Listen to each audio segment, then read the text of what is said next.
My life in letters.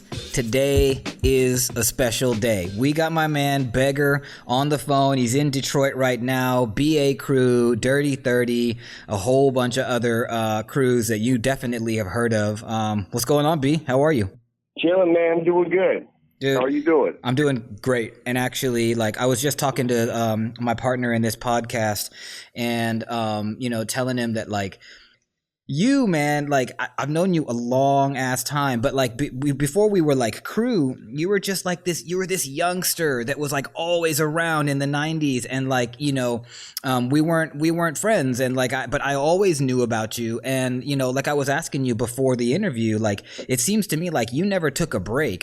I'm presuming you started in the mid to early 90s like I did, and you just kept going, man. And when I see what you're doing now, it's like inspirational, man. And like, whenever I see like a new post from you, it just makes me happy, dude. And like, so anyway, congratulations on being you and for just staying with it all these years. Thank you, man. I appreciate that. I definitely appreciate you. It's people like you coming up that I see, like you and Bliss and you guys doing your thing is what is a reflection of what I'm doing now. That's fresh, man. That's an honor to hear. And since we are talking about those early days, we like to go back in this podcast and find out if there was something early on, like pre-graff, that got you interested in lettering, got you interested in type, or just like the word. Do you have any memories or kind of thoughts or experiences of you and letter from your childhood? Man, I'm trying to think. I really want to blame it on The Simpsons. Just the intro to The Simpsons with those big puffy lettering and everything like that. It's got to be from cartoons because, a lot of guys, they say, oh, well, they saw it from like sign painting or cholo graffiti and stuff like that. I think that my love for letters just came from watching cartoons, the credits, the logos, the Warner Brothers logo. That's got to be the very first time where I was like, oh, wow, look at this. And back then, like, also, where you were born in the Bay Area, right? Are you from the East Bay? No, I was born in San Francisco and grew up in Daly City and then moved out to the East Bay. Oh, okay. And just so we can, like, set up a timeline, what year were you born? 1981. Okay. And so then, like, Simpsons, you must have been seeing that when you were, well, gosh, I mean, I think The Simpsons came out before I even realized it. That must have been in the mid 80s, right? So you must have been, what were you, 5 or 6 or something like that when you first got to see it? Yeah, about 5, 6 years old. Mm-hmm. And like, do you remember, like, were you an artistic kid? Did you draw a lot when you were little? Yeah, I definitely drew a lot. Yeah. I definitely was in the drawing, like the Ninja Turtles or And so then, like, yeah, I mean, just retracing different cartoons or using coloring books as a kid. I was real big on that. Mm-hmm. And those like bubble letters that you saw in The Simpsons, did you try, or like you had actually mentioned also the Warner Brothers logo? That's really interesting, right? Because we've heard a lot of people talk about band logos, and car emblems, right? But no one's actually mentioned something like Warner Brothers. So you were getting a lot of influence from TV. More than anything else early on. That's cool. Do you remember ever trying to like copy or mimic those either logos or those Simpson bubbles?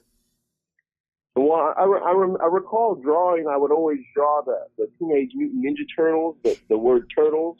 How they had the those block lettering. Mm-hmm.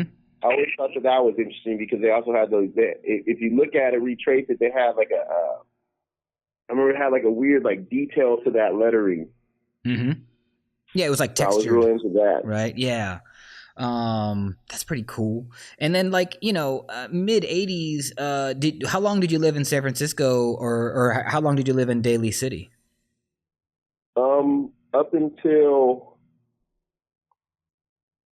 I want to say about 4th grade. So I'm thinking that would be 90. I'm not sure. I think maybe 91? That was. Yeah, I think 91. Yeah, because I think you're about 10 years old or so in 4th grade. And then, like I know that I was like a kind of a crazy 9-year-old. I was like rambunctious. And like if I had seen any graffiti at that time. Actually, wait a minute. I had seen graffiti before that for me. So as a like 8, 9, 10-year-old, before you left Daly City, do you have any recollections of graffiti that you might have been able to see in the city? Because I mean, there was a lot, right? There was a ton happening all throughout the guy who stood out back then was UFO.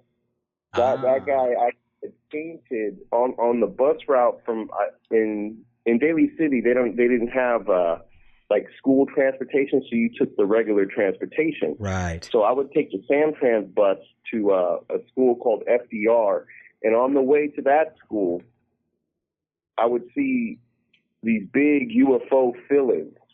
And at the time, I didn't even know what it was, but I was drawn to it. So shout out to UFO for real, because that is the very first stuff I've seen. Other guys that I definitely noticed was Merez's Big M and that guy Attack. But at the time, I couldn't even read what the attack was. I just knew that the Big M was there and it was funky. No, and it's so ill too. Discovered that we got BGM. It's so dope because both of those dudes have made comebacks recently, which is like amazing to see both. Yeah, that was me coming full circle and writing just to see that again. Right. Man, I really appreciated that. So yeah, that's that fresh. was dope. And so then like when in 91, is that when you moved out to the East Bay? Yes. What was that like as a 10-year-old? Because I mean, 10 years old, you're like kind of like your personality is kind of set, and you must have had like an attachment, or like you were a Daly City guy, you were a San Francisco Daly City guy, and then you have to move out East Bay. Do you remember that being a challenge as a kid? Definitely, because when I had landed in the East Bay, I was basically a city kid or Daly City kid to the max. I had the, ponytail and let me see, just like my gear was different. The weather, like I was dressed for, I had a starter parka. I had, these like heavier set clothes. Yeah, it's cold up there on the hill, right? It's a lot different. Like, the sun, it's touching down in the 80s or whatever. Like, so my weather, like my gear was different. I had this long ponytail. Like that wasn't really necessarily in over there at the time. And, right. So it was a huge adjustment. And where in the East Bay did you guys go to? Where'd you move? Initially, I moved to San Leandro, and I stayed there for about maybe 4 years. And then from there, we moved over to Union City. It's right outside of Hayward. Okay. And I moved into a predominant Mexican neighborhood. That was another big difference for me, was that there was no more Asians. Right. Whereas when you were in Daly City, there were a ton of Asians. Just like a pretty. That's what Asians found me in Daly City. Yeah, and so I actually never asked you before. Are you Filipino? Sorry to just jump at that. Yeah, I'm Filipino and Japanese. What? You have Japanese like me? I didn't know that. Yeah. So then you go to Union City and you're living in a Mexican neighborhood where, I mean, I don't know if you're like me also, where you could have kind of passed from time to time for possibly Latino. It sounds like maybe you didn't when you got to Union City and they smelled you out as just not being Mexican. Right. Mm-hmm. When I moved there, yeah, it was definitely just different because, I'm like the token Asian guy. Okay. Right. I mean, there's other Asians, and I figured that out later on. But that was on the west side of town. I landed on the east side of town, and but that was about the only difference. I still made friends over there right away, and I think that's where I actually started writing. Well, that's what I was going to ask, because I could have sworn by 96 I knew about Begr, but why don't you take us through it? And in fact, before that, I'm interested in about Daly City. You mentioned UFO, Merez, Attack. Do you remember seeing TMF productions in Daly City when you were a kid? I remember seeing the Free South Africa thing, but I believe that had did that because my dad worked downtown and my grandmother worked at Embarcadero. So there was times where I would go with my grandma to her job, which would be at Embarcadero 1, and we would take the train. But I'm so little that I couldn't really grasp it. I was more drawn to this Free South Africa wall. It was in a pit because it had Martin the Martian, if I'm not mistaken, drawn next to it. So it was like a Looney Tunes character with like these really cool, like soft straight letters that said, I believe it said Free South Africa. And I think Cuba might have did it. I'm not too sure, but I remember seeing that wall. But as far as like TMF stuff, I definitely went and played at Cayuga Park with my uncles. And there's definitely stuff painted, but I'm so little at the time, unless it was like just straight out, you know, where I could read it. I couldn't, you know, I wouldn't be able to make it out what it was. But do you have like a memory of like maybe what your understanding could have been of all that paint on the wall? Like, did you have thoughts on that as a kid? No, I was completely drawn to it, so I'd always stare at it, you know. But as far as yeah, it definitely had my attention. Yeah. And then, you know, there was also like a lot of gang graffiti in Daly City, San Francisco, all throughout those years that you were living there. What about that? Did that have any influence, or did that create any kind of a feeling or a response from you? No, I looked at it, but it definitely didn't steer me in one direction or another. You know, I remember seeing, I forgot the gang, but they had wrote all over this basketball court, and I remember going to play basketball there, and I felt like when I looked at it, I was like, oh man, that didn't move me whatsoever. I was like, I couldn't read it, and it just had more of like a dagger sharp edge look to it. And I was like, wasn't really into this all one color. So the gang stuff didn't really draw you in, but the colorful stuff maybe at Cayuga, that was a little bit more interesting. You said you like to look at it. Yeah. And then once you moved out to Union City, you're growing up a little bit. And you said actually was that 95? You said you ended up in Union City? I'd say 94, 95. Yeah, and like at that time, like everything had blown up. Like Graff was everywhere. You had access to all the movies, all the books. Did you get a chance to see some of that stuff before 95? Like, had you seen, I don't know, Spray Can Art or Style Wars or Beat Street, any of those pieces of media to kind of like teach you a little bit more about graffiti? Let me see. I saw Breaking, and there was like a little bit that was based out of Los Angeles, and they had a little bit of graffiti in the movies. It wasn't necessarily targeting writing, but you know, the dancers in there, they would, you know, as backdrops or whatever, they had graffiti. Yep, I remember it too. Yeah, that was an influence on me for sure. There was one scene where I believe the guy's name is Turbo, and Turbo is he's breakdancing or whatever, doing his thing, and in the room there's like this, I think it might be like a weird blobby octopus thing, and that definitely drew me in, like to look more at writing. I was like, oh, okay, well, you know, that's graffiti. But other than that, I didn't see Beat Street until I want to say maybe 95, about 95. I saw Beat Street, and that was it. Like, I was like, oh man, I want to be. Okay. So you hadn't even, like, Style Wars, Wild Style, those things hadn't even come up yet. It was Beat Street that got you kind of a little bit, like, got you more intrigued. I didn't get a chance to see Style Wars until way later, until when Tower Records had it on the shelf, and I went ahead and grabbed it over there. Straight that was like VHS style? About the same time that the FX guys came out with a video. Okay. So it was kind of relatively late. Yeah, well, and then, you know, I'm also like curious, like, because you mentioned that you weren't into that gangster graffiti. You kind of like the colorful, more hip hop stuff. You're seeing movies like Breaking, like, and you mentioned also like you had this style when you left Daly City. Like, were you in a group as a kid? Like, did you hang out with the stoners, the jocks, the rockers? Like, who were you hanging out with? Who did you identify with in those early 90s years? When I left Daly City, I was in a gang, like like a hip hop dance group, and but me and this other kid named Jonathan Norris, his mother actually is Margaret Norris. She hosts a radio station called Street Soldiers for like the last 20 years on KMEL. That was like my best friend.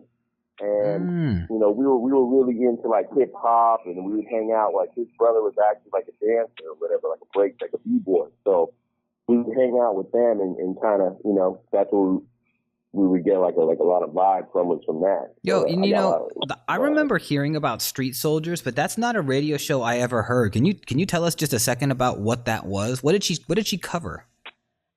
Basically, she's It still goes on every Sunday in the Bay Area, and it's basically just a positive radio show that tells you about street culture and things that kind of gives you awareness of what's going on, in your community or in the Bay Area community.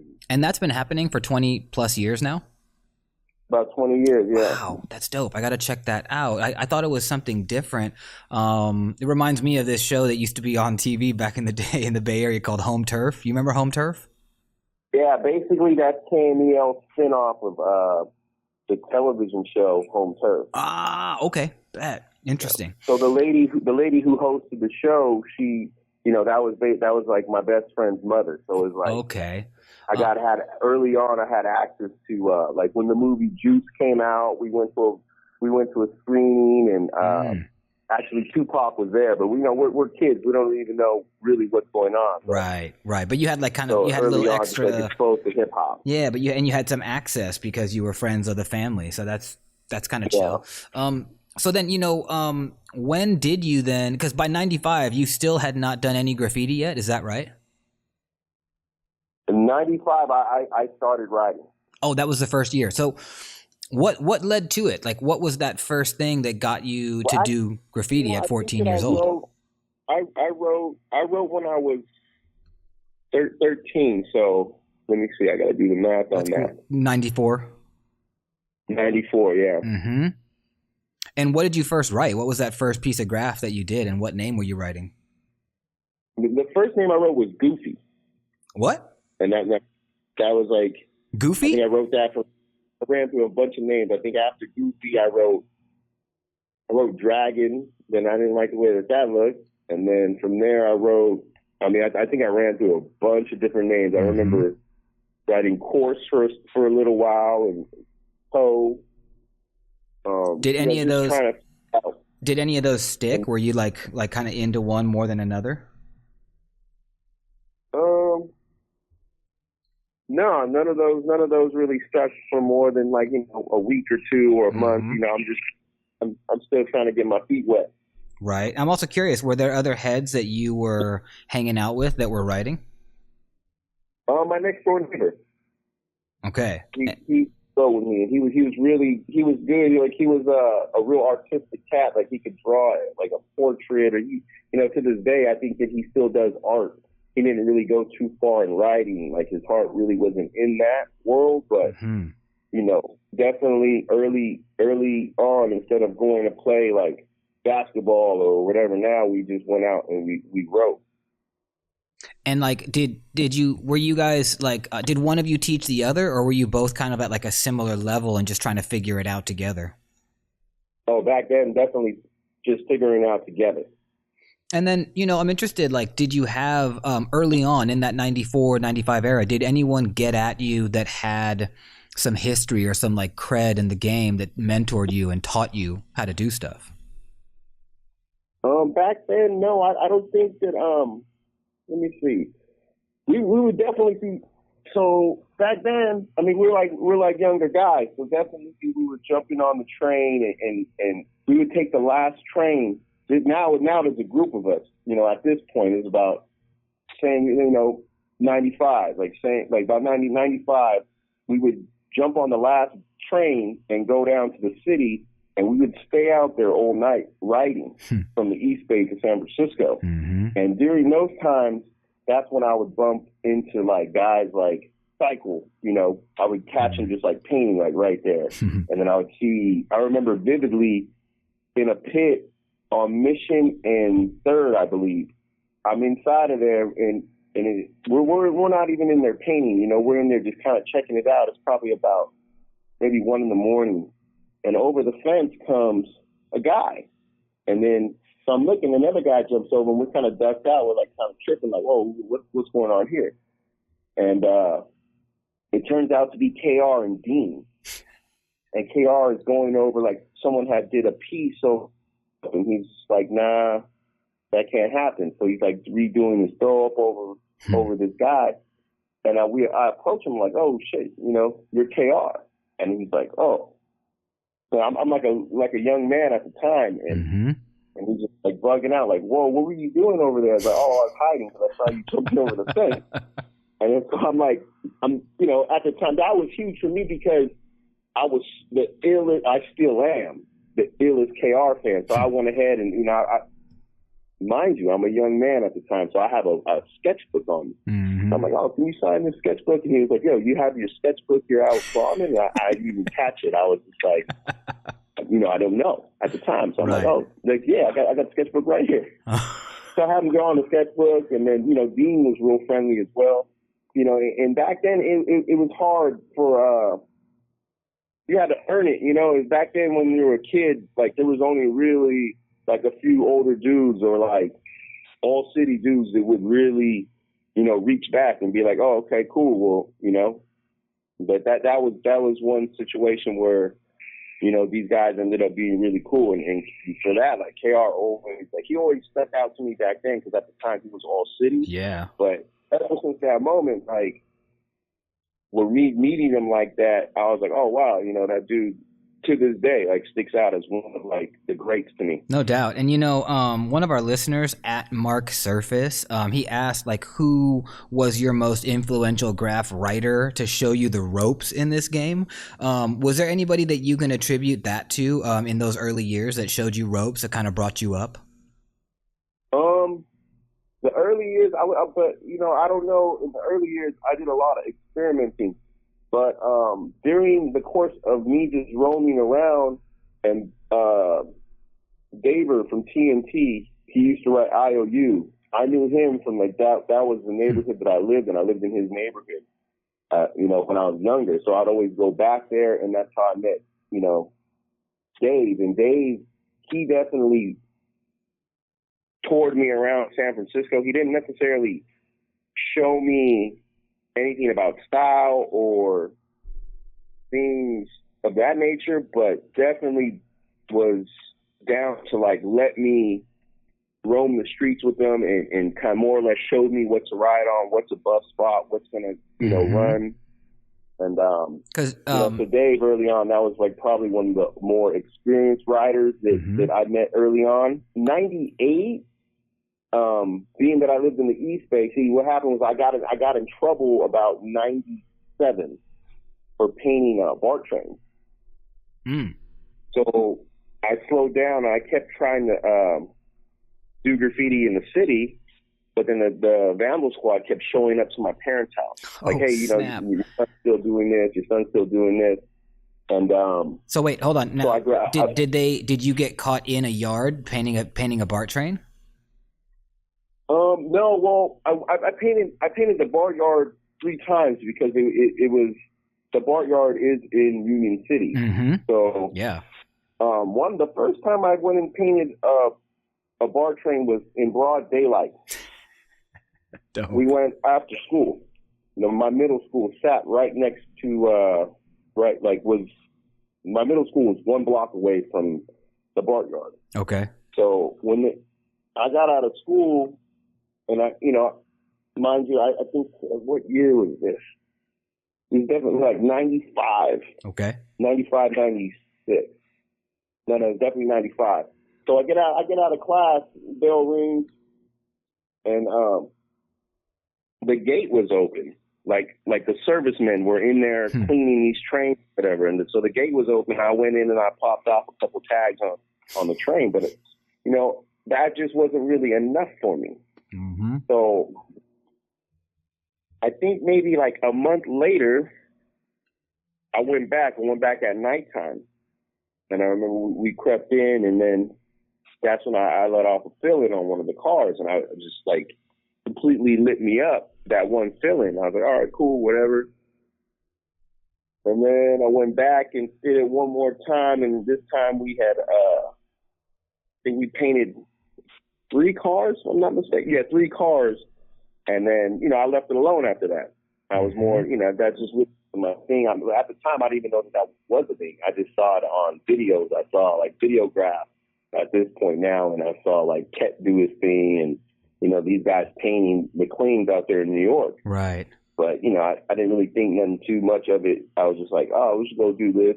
It was just like a thing to paint, you know? Also, what name were you writing when you did that first fill-in? Sorry? I was writing Begr already at the time. You were? Okay. So you started writing Begr in 95? Yeah. And wasn't it Beg? Didn't you just write Beg for a long time? Yeah, it was just Beg at the time. And so tell us about that. Like, how'd you come up on that name, and like, what was it about Beg that like you were vibing with or like resonated with you? Well,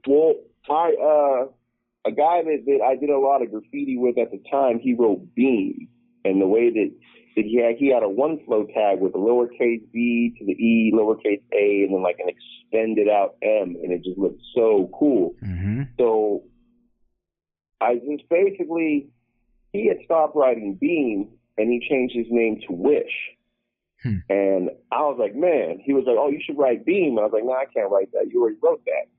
So the initials of my name are BEG. So I was already, you know, pretty much wide open off the one flow of the B and the E. Right. And then I could, you know, I just threw the G on there, and that was it. Okay, and that was in 95. And at this point, you're still like basically solo. You're hanging out with the homie Wish. You said that you knew Daver, and I tried to ask that earlier. Did you meet Daver because when you were living in Daly City, you were from the same neighborhood up there? Yeah, that's how me and Dave came about. Was just being from the same area. Mm-hmm. And so while you know these dudes, you're now Beg. Were you guys pushing any kind of crew in 95? Yeah, we all wrote a crew called MDK, and that was Most Destructive Kids. Okay, and then I'm really interested because now you're Begr. It's 1995. Frisco is blowing up, and you now are coming into the city. And I wonder if you can just tell us a couple sentences about what Frisco was like in that like early 95 era. And can you just break it down a little bit? Graffiti in San Francisco during that time was on overload. Like you couldn't, the whole entire top to bottom was covered in writing. What about top of the hill, Daly City? You're talking about bus hoppers? Top of the hill, all the kids from the Mission from up that way, they were crushing, not only the buses, they had the outside rocking, and they actually had, tags on the street, and the businesses would leave it up, it would run. And, guys like Fader, had like a lot of tags just running, man. Mm-hmm. And let's see, also Rasta in Heaven, they had a lot of stuff. My man Rasta, yo, we used to go bombing, dude. Miss that kid, man. Yeah, JC from up there in the projects. Yeah, man. Yeah, then all the way down to downtown, man. You got downtown, and it was just destroyed. You had you had IC and the 18 going. Right, we were talking about that off air. Dudes like Cokes and Aqua and Light, and God is Love. Like you couldn't go anywhere without seeing a God is Love tag at that time, 95, 96. He was everywhere. Definitely did this thing. Oh, and also Bigfoot. That's right. Bigfoot is huge. Like that dude, that dude was up. And we were also saying like off recording, like there was like not a playfulness, but there was like a lightness to the Frisco graff scene in a way. Like I think you had said at one point it wasn't like Macho Man yet. There wasn't a lot of funk in 95, 96. It was like, oh, definitely. Like back then, man. Like how today's boom of like this. Today's graffiti writer, they're really opinionated on what they consider street art. Right. Now back then, you had guys like Icon drawing a candy cane, Reminisce, painting horses, and, Twist doing his thing. And, back then, I mean, if I'm not mistaken, to me, from my point of view of things, I didn't really see too much animosity towards them. But nowadays, it's like that this whole like macho vibe is in effect. Where it's like you can't do a burner over some guy's throw up who's been painting for 2 years without this guy that's been painting for 2 years getting upset. So I really don't think today's writer could really phantom what the writing culture was back then. Yeah, it's true. And like I was saying before, like there was a real purity to the graff scene in Frisco at that time, and it's hard to emulate. And you said it to me before that like you can't explain it to a young writer. You can't tell them how it was, and that makes sense, right? Because it's like within historical like context, you can't go back. And so it's also hard to explain it. It was it was pre-internet, it was pre-social media. Everybody was just doing stuff. All you had to go off of if you wanted influence was who you knew, what you could see in maybe a magazine or, Videograph, something like that. But there was very little to bite. I'll just say it straight up. So you had to be innovative. You had to come up with your own thing. And I think that was what was going on. Like the fact that Icon was doing candy cane throw-ups, like you almost would never see that today, but he was doing it. And like people had respect for that, Right. I remember that also with Heart 101. Actually, I think that's where I saw some animosity early on, was like Heart would do these roller tags, which first of all was kind of new in the Bay. I'd never seen anyone do a big roller rooftop like Heart 101. People gave that dude a lot of grief, called him names, and kind of like, treated him like he was like some soft dude. And I was like, I always thought that dude is killing it, Right. So, and now it's like everybody's doing big roller tags, not like Heart did it, but similar, So I think Heart 101 definitely set it off for guys like Scrub, who later on started writing Jaya. Yeah. Because, I remember those dudes going pretty big. Yeah. Jaya with Bennett. Once he linked with Bennett, it was on. You'd see those big Jaya B&E rollers, and it was just like ridiculous. But you're right. I think Hart really opened the door. Now, he certainly wasn't the first person to do big rollers. I don't know if he came to New York and saw what Revs and Peak were doing, but like, he was doing it big out there. And I think, again, it just added to this interesting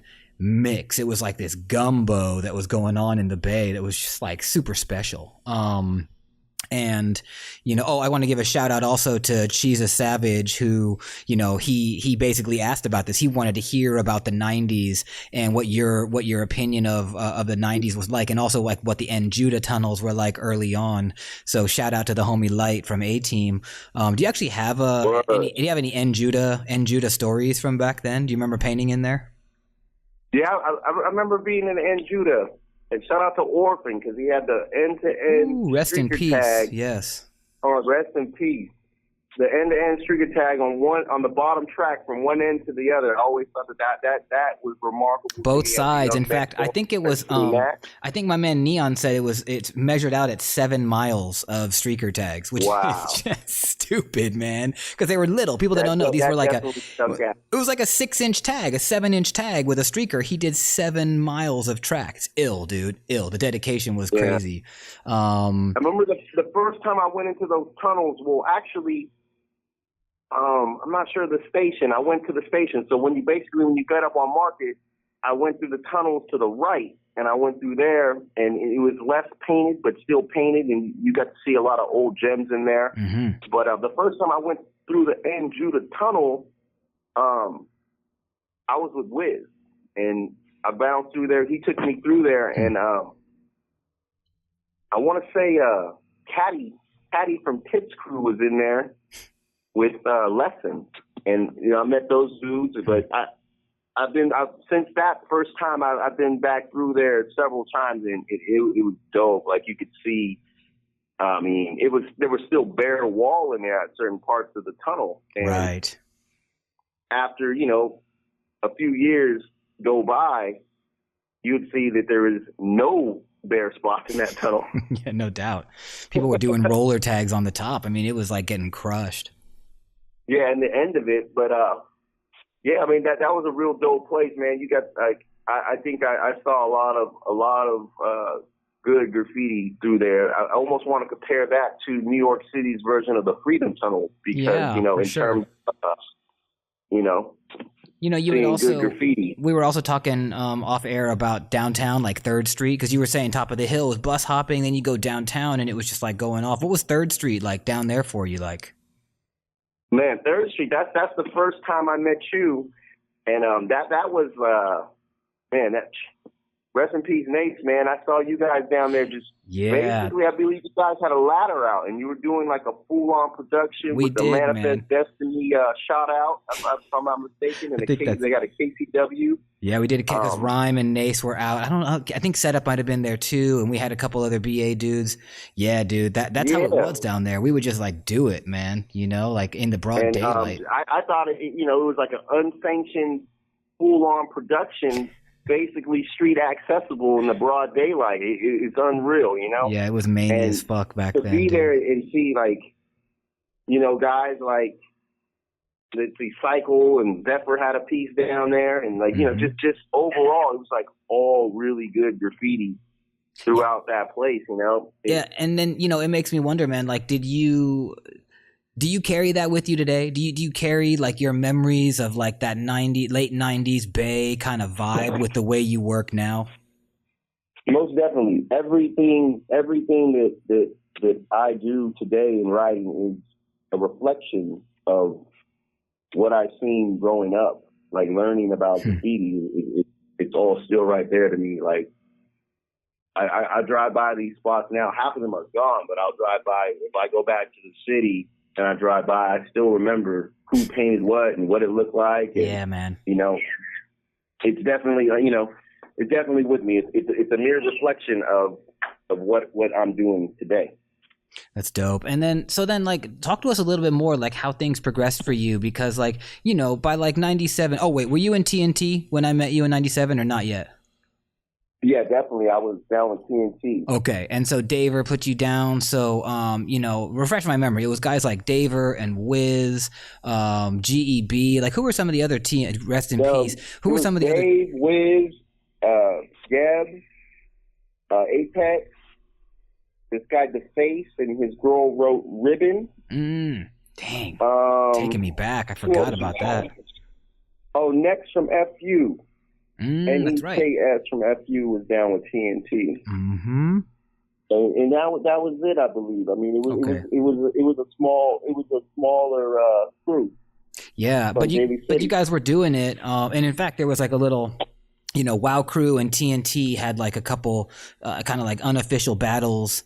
We took you guys to task. Oh, I remember that. I remember Dave and Wiz would go out and they wouldn't necessarily diss you guys, but they would always want to side bust. Yeah, it was mainly that. It was a lot of side busting. And then I was such a knucklehead, man. I definitely did fill-ins over pieces. But, it was just, that was also a part of what was going on. I think there was a lot of like, just like, it was a great era of competition, which also I find a little hard to explain to people now. Well, back then, when you had a graffiti beef back then, you actually went out and battled. Like right. Today's generation of writers,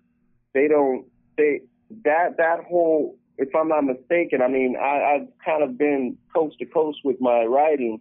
That don't exist no more. Now it's like, all right, well, if you go over this, then, we're going to get a carload of guys to come jump you or right. whatever you're going to, there is no graffiti element. There's no writing element to it no more. Yeah. They just want to box. And I mean, and sometimes I understand that sometimes you're going to box to just end it. But like, I've been doing a lot of interviews lately with dudes that are a little bit older than us. And they talk so much about like real battles. I just did the interview with Twick the other day, and he talked about this battle that they did. It was TOK back in the 80s. And this like bus hopper battle, and like the idea of that is it's basically gone, which is sad. And I mean, it also just is what it is. So I don't shed any tears over it, but it is a part of the graffiti world that we knew that's gone now, and it's right. Interesting.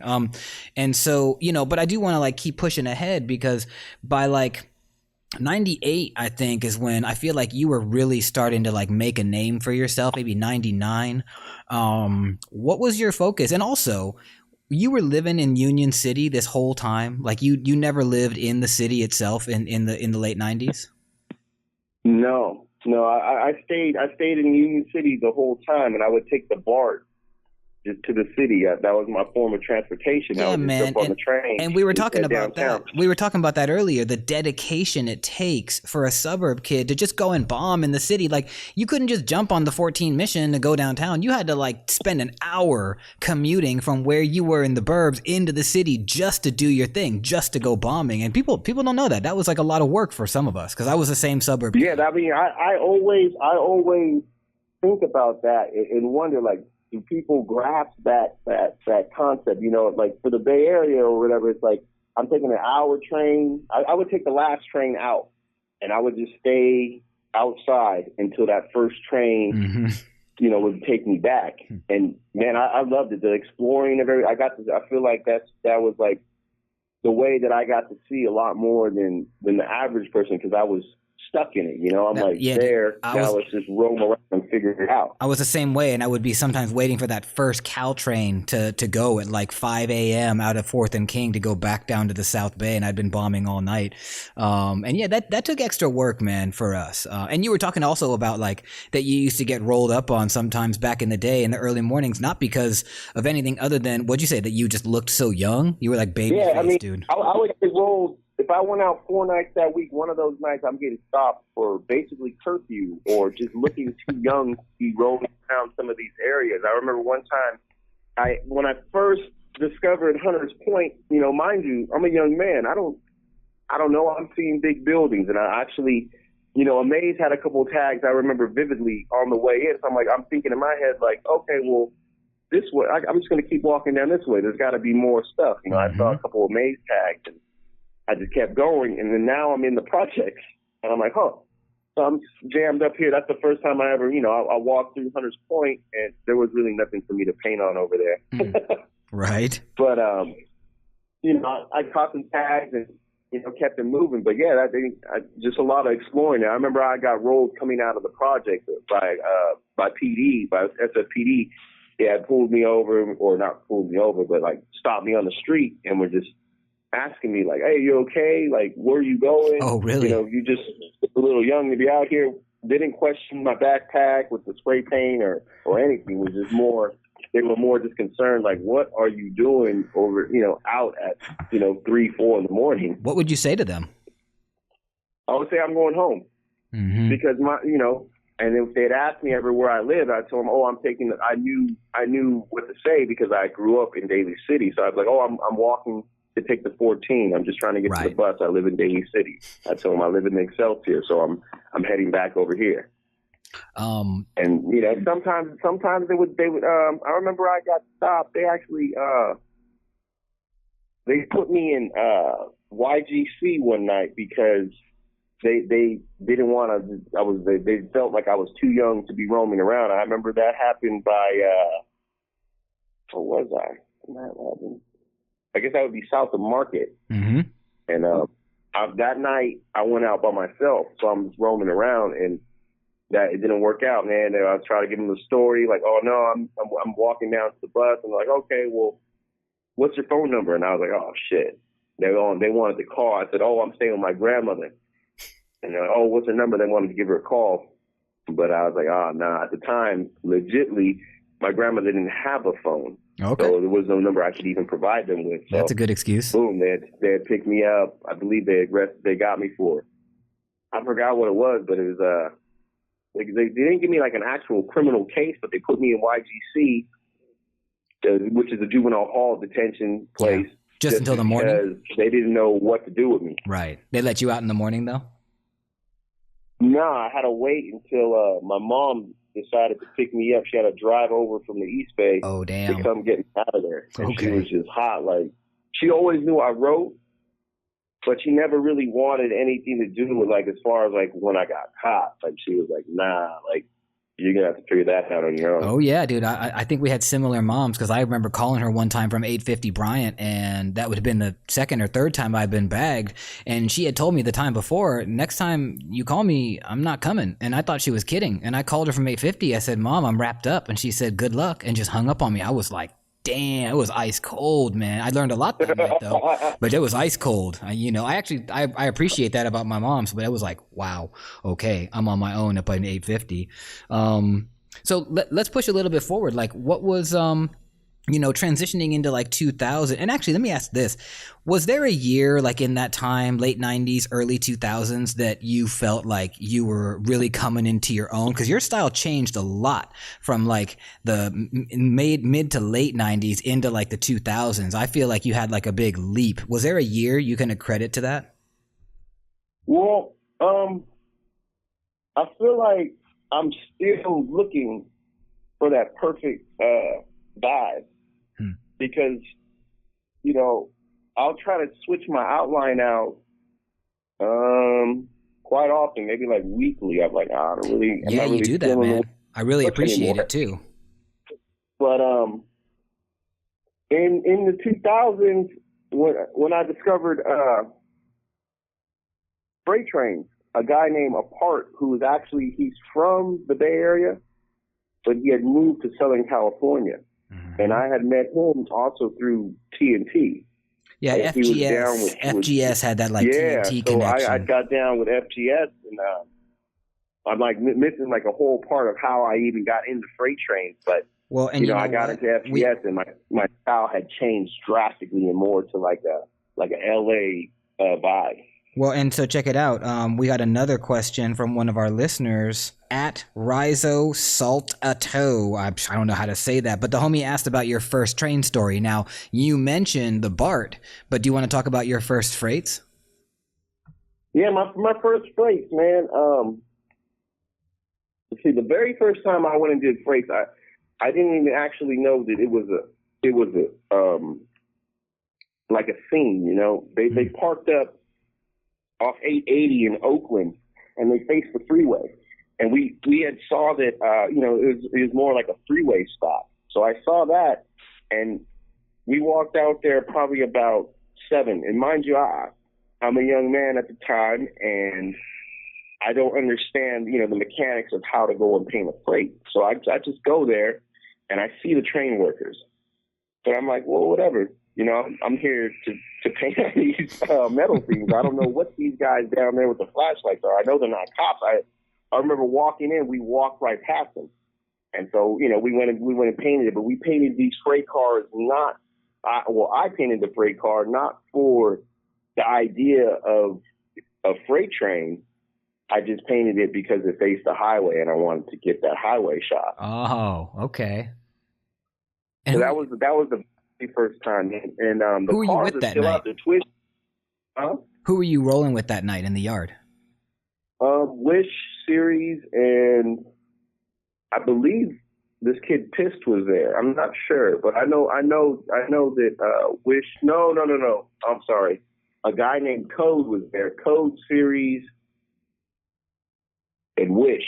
Not Code from down in the South Bay or down the peninsula from HTK. Different Code. A different Code, yeah. Okay. And Twist and Jace had just came there, and so the cars are still rolling around. They're on some old like barn cars, or kind of exotic barn cars. I think that they actually really only go.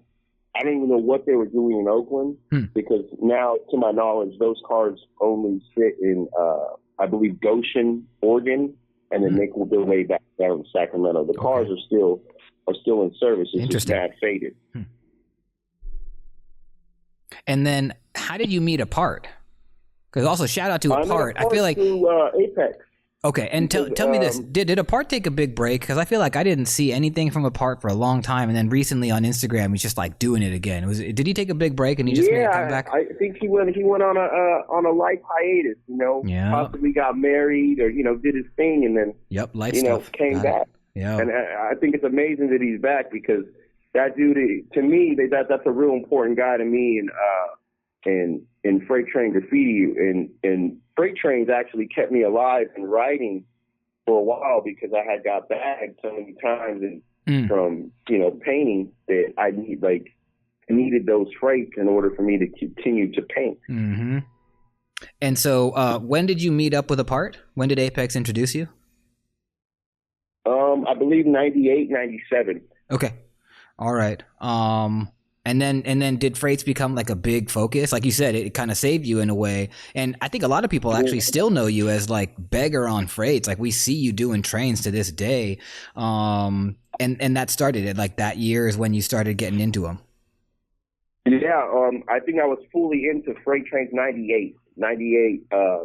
What happened was in 96, like the end of 96, I had got rated for painting bars. So I stopped painting, or I didn't know what to do. I kept writing, but they kept, the Vandal Squad kept showing up no matter where I was writing. I thought, well, they know I live here, but if I don't write in the East Bay, they're not going to come get me. But, sure enough, they keep coming back and with new charges. Dang. So,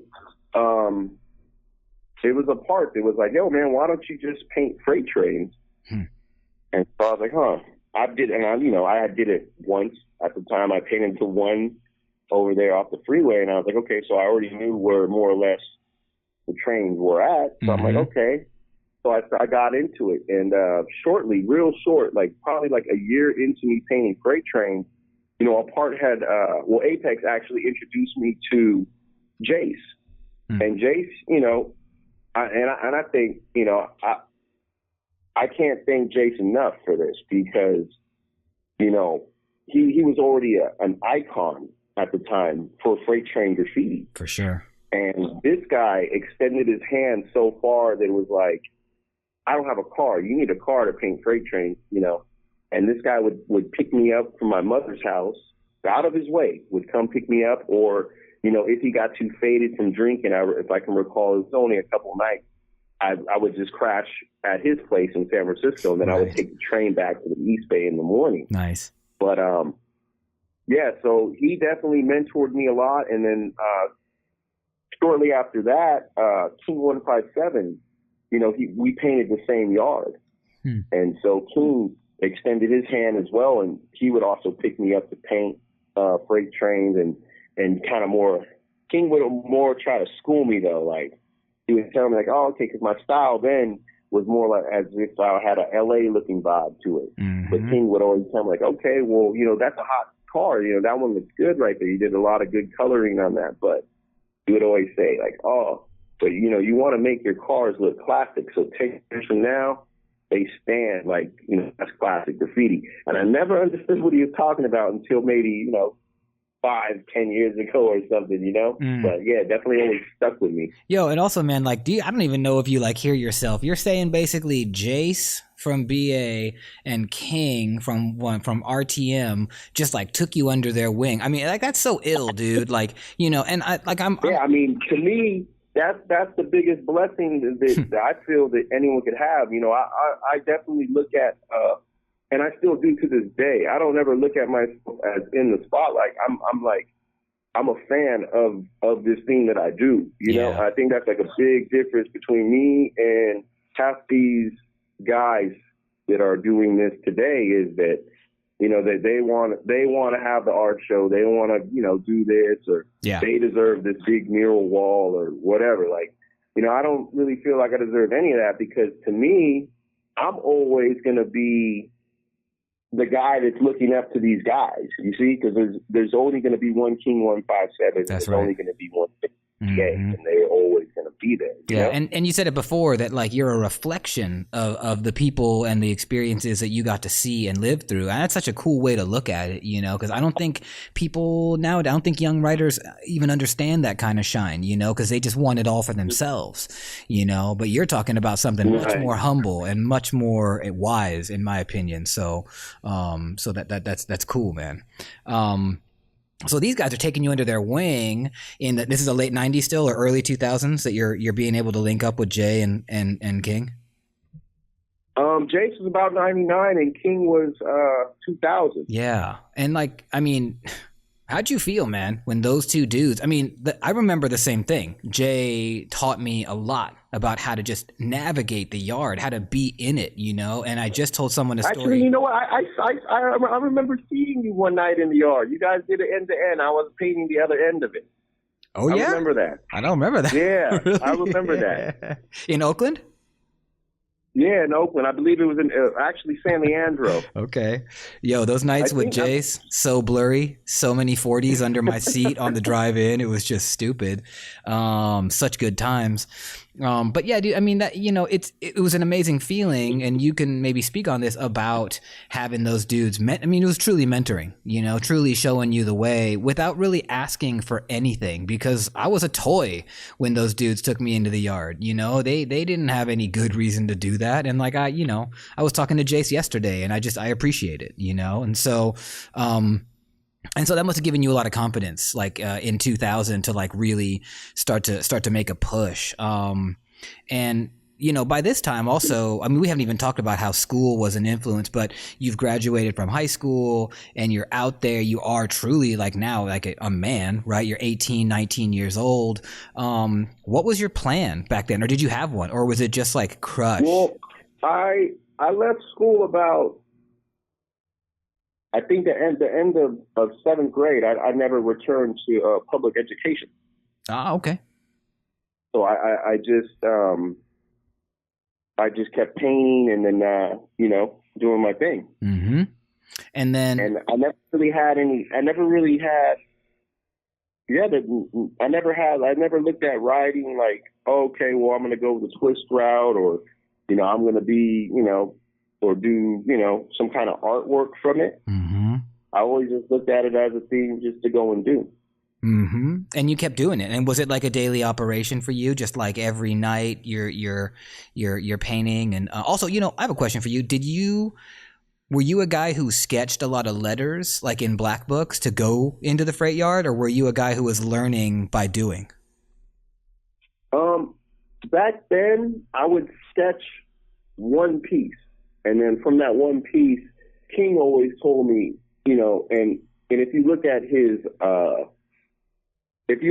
work from, let's see, 2000 to about maybe, you know, up until about 5 years ago, the style of the King piece is the same, but a bar or an arrow or a chip or a bit will change the piece. So he technically never actually paints the same piece twice. And, right. And he always told me that I should never, you know, never paint the same piece twice.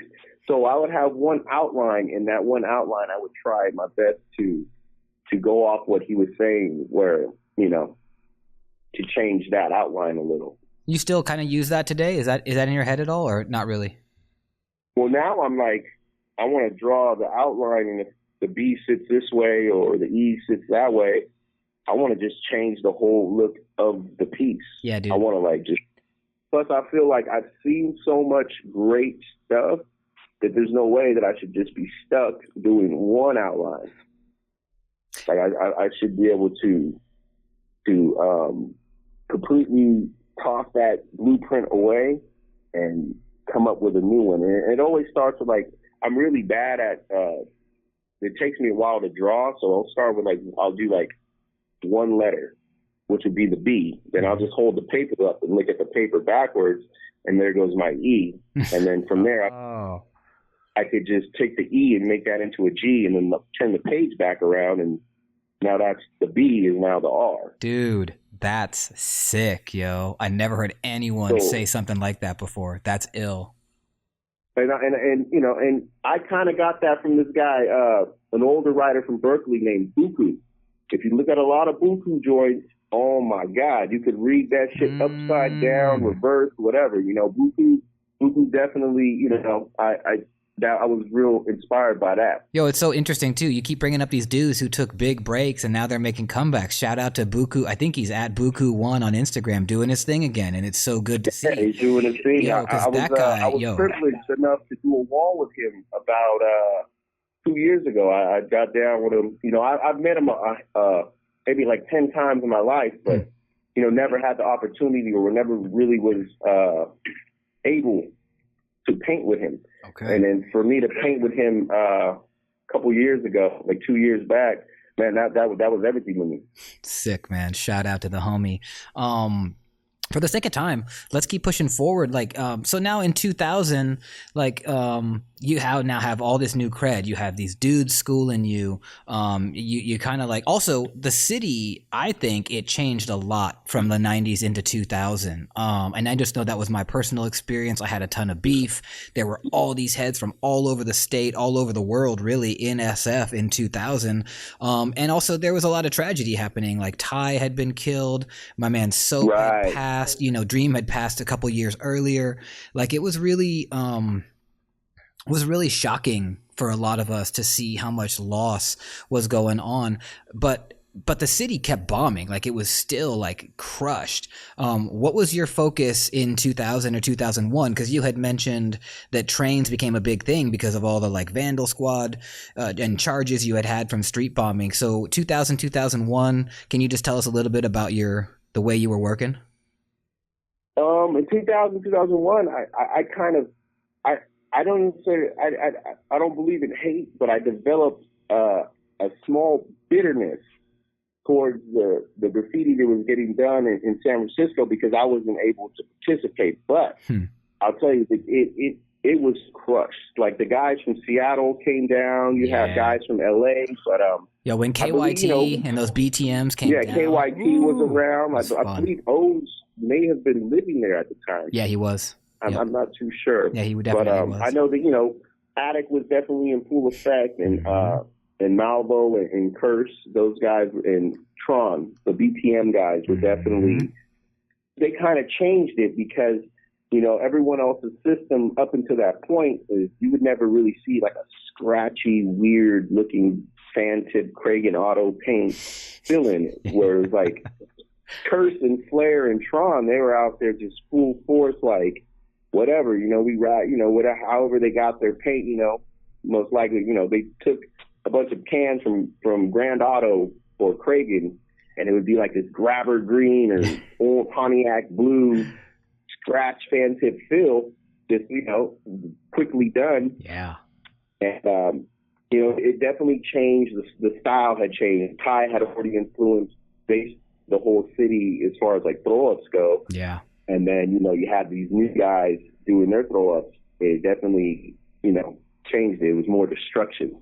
That's true, man. They were about numbers, not necessarily about putting up the cleanest. Because we had so much of like Twist, like with like these perfect white fill-ins, perfect black outline, perfect yellow double, just like so, like it looked like a stamp. 2000, man, the double outline has disappeared. Yep, that's true. Like that was out the door. Like too much time. You didn't need to do that no more. Yeah, and also you saved that little bit of paint for that next fill-in, and so that had an effect on you as well. You saw that, and but you had said that I wanted to go do that, but what it did was it just made me go harder at painting freight trains. Okay, So 2000 and 2001. The freight trains alone. Well, back then, you go in the yard and you were able to paint, the whole yard, 20 cars, 30 cars, because there was no one else painting them. Like now with the Phase Rider today, they don't understand what a freight train painter is. Like they don't know. It's like, oh yeah, everyone does them now. Right. It's like back then it was a culture within a culture. If you know what I mean. And I see a lot of like I feel like also the etiquette is off. Like I see or I hear a lot of posts about, these dudes leaving 100 empty cans right at the bottom of where they're painting their train. Like just telling the bull where it was being done. Back then, we always knew to clean up our shit. You leave no trace behind, like you keep that shit undercover so you can keep coming back. It's a whole different culture now. And for you, you were saying that like, basically you had like a little bit of a bitterness because and could you not go into the city because you had caught so many cases?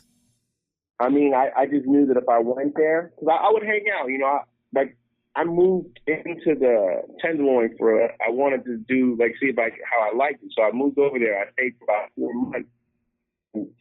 My neighbors were, a log lived real close by, and he was all city. Curse and Flair and Tron, Love from THR at the time, definitely was up.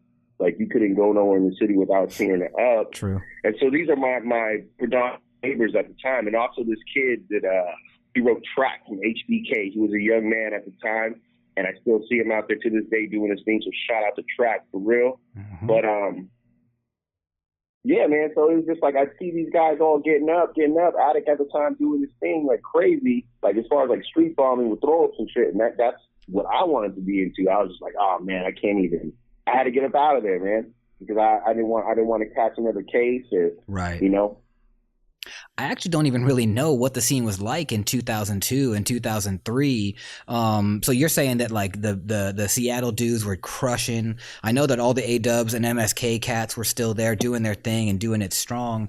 And you were in the yard. You were painting freights that whole time. Yeah, I was man. But as far as like the streets go, I mean, definitely like Reyes and Rats from LA, Mm-hmm. from LTS. They were doing their thing around 2001. And, you know, the AWR, MSK guys, they definitely did their thing. But I wasn't really too focused on, I definitely saw what was going on, but I knew that I had to disconnect myself from what was taking part in the city at the time because I couldn't afford to catch another wreck, you know? Right. Right. And then you had mentioned this before the recording that 2003 something went down that really kind of changed everything for you. Oh, word, yeah. So in 2003, my girl, she wrote Geb 1. She had passed away. And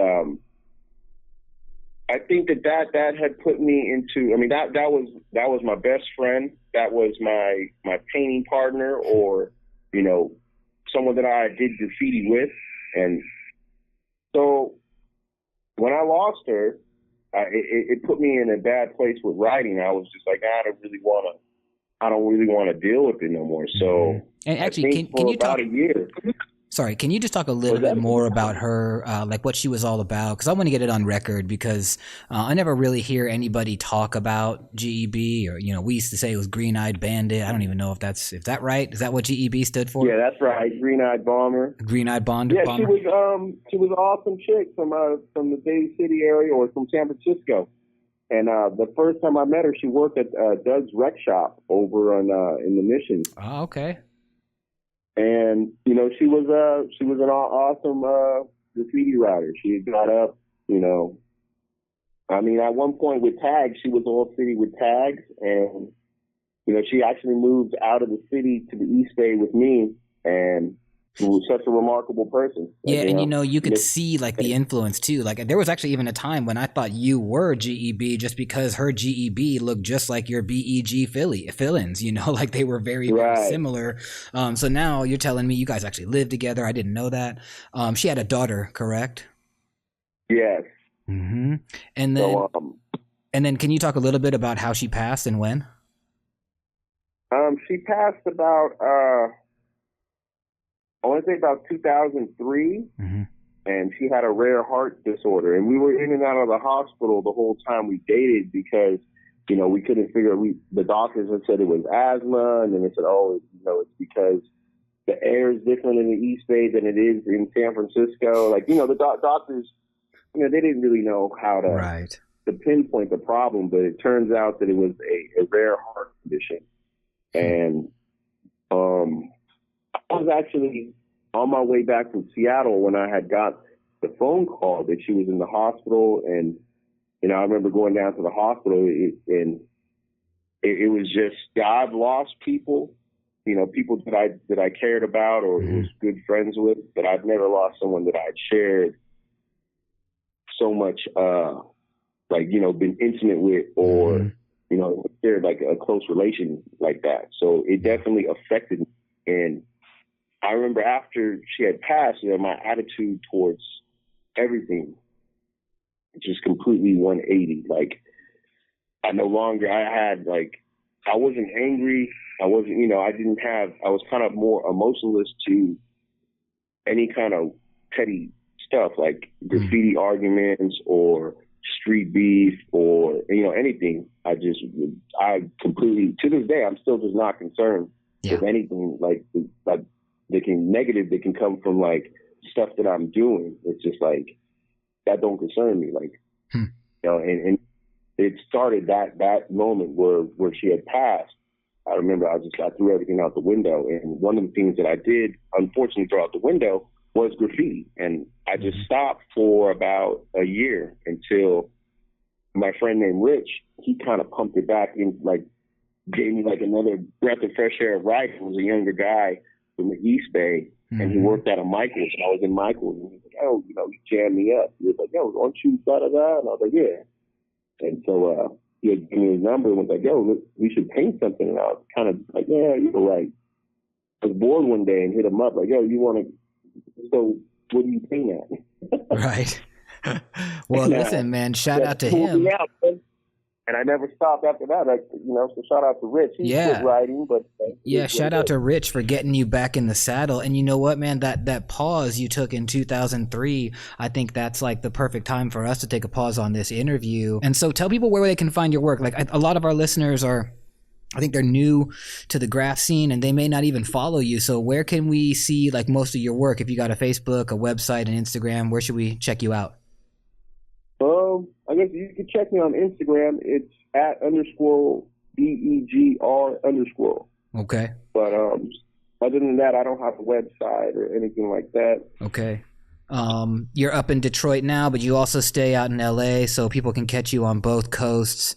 And listen, man, like the time you just spent and the stories you just told, golden, brother, and I really appreciate it. And you know, and I feel lucky just to know you, homie. And so to get you on the air like this is it's like icing on the cake.